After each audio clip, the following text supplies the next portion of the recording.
s'il te plaît, aide-nous. Régime Bachar al-Assad, tuez-nous, s'il te plaît.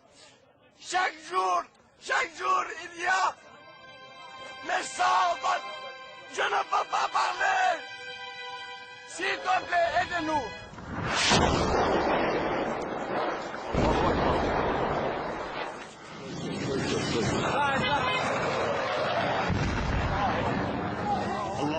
They bombed my home. They killed my cousin and a lot of neighbors injured, hard injured. Terrible thing happened.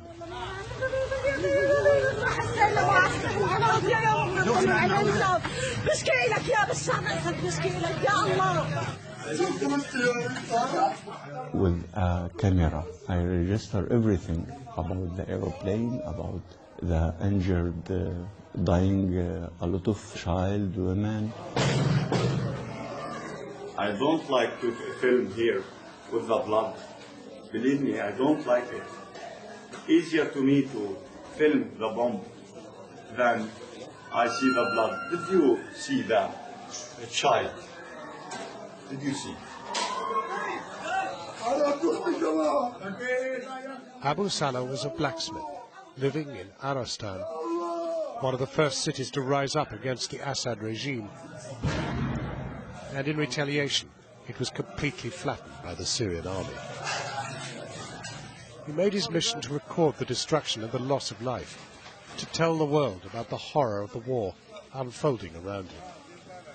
The evil come here and do this thing. Really the evil.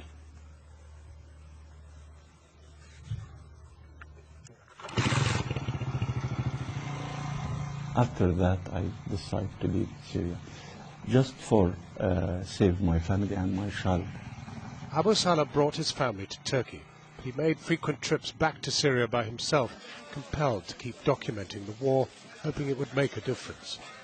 Until the day he couldn't take it anymore and felt the world was just not listening. I'm a human being. I'm not animal.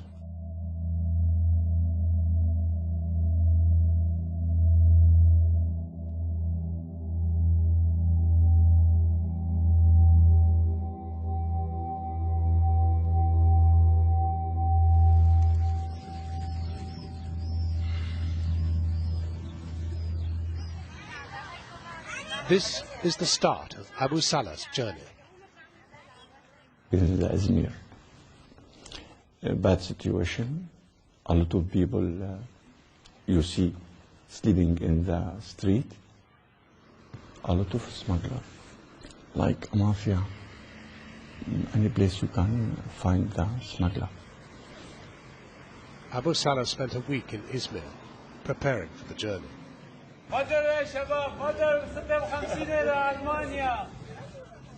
The smugglers gathered a number of Syrian families together who wanted to cross over to Greece.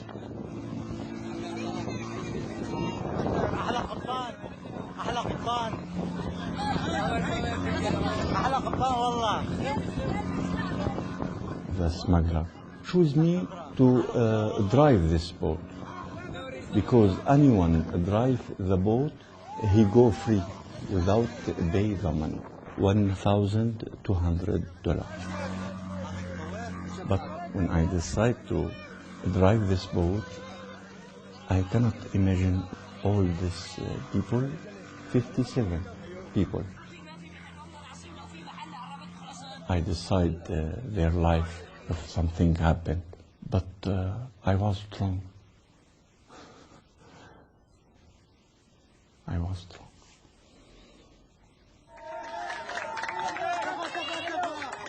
After 2.5 hours at sea, the group arrive on a tiny Greek island, their first steps on European soil. Everyone, even me, was happy. We arrived to the Europe.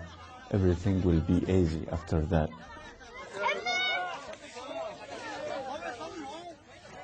They're a mixed feeling. They're crying, and at the same time they was happy. Mixed feeling. This is exactly what happened. تركب البحر هذا صورك عمك ابو صلاح يعني 5.5 منكوبين لو طالعين على كيف وين رايح؟ ألمانيا شو بتسوي بألمانيا؟ Their first glimpse of the EU turned out to be a deserted island with a small Greek naval outpost. راسي عمي ابو صالح احلى قبطان بالعالم. The navy took them to another island nearby, called Kalimnos.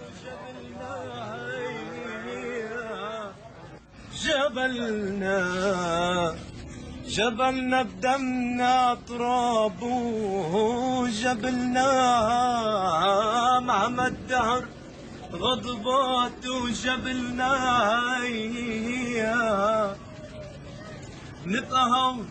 نبقى هون وما بنترك جبلنا تراب سوريا أغلى من الدهر.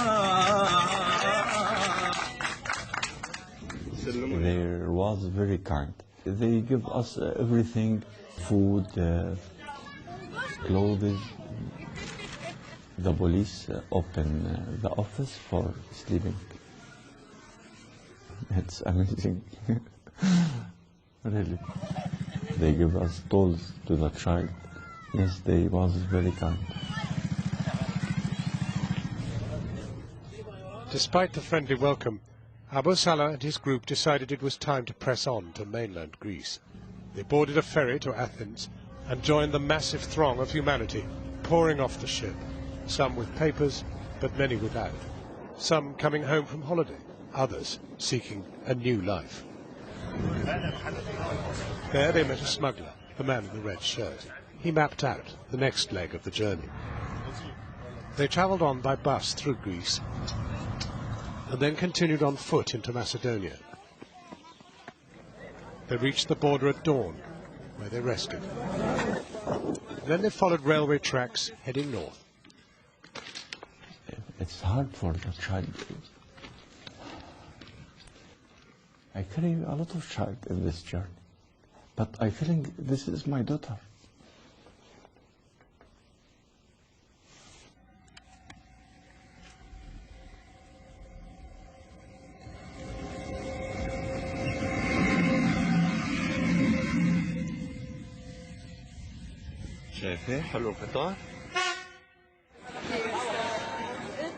They boarded a train to take them to the Serbian border.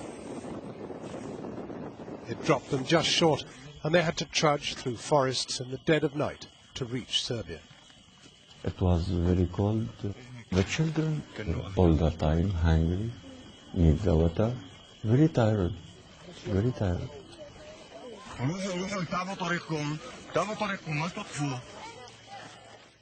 The women and children did their best to keep up the pace. All the way, they slept rough. After hours of waiting, finally a train arrives to take them north. Silent and exhausted, they trekked through the night to make it across the Hungarian border, desperately trying not to get caught by police patrols.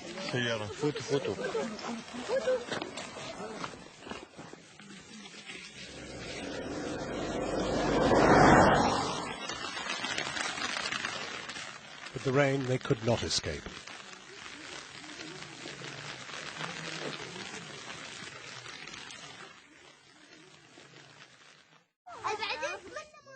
At the border, after 2 weeks with this group, Abu Salah decides to continue on alone.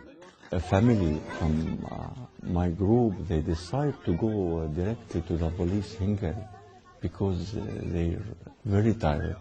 Their clothes wet. They cannot continue.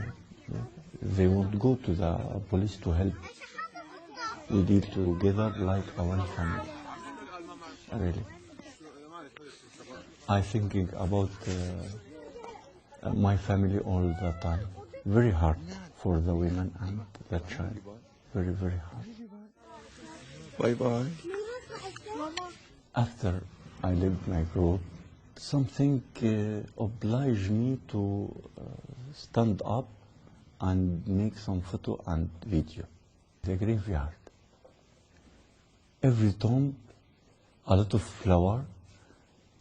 This cemetery like a paradise.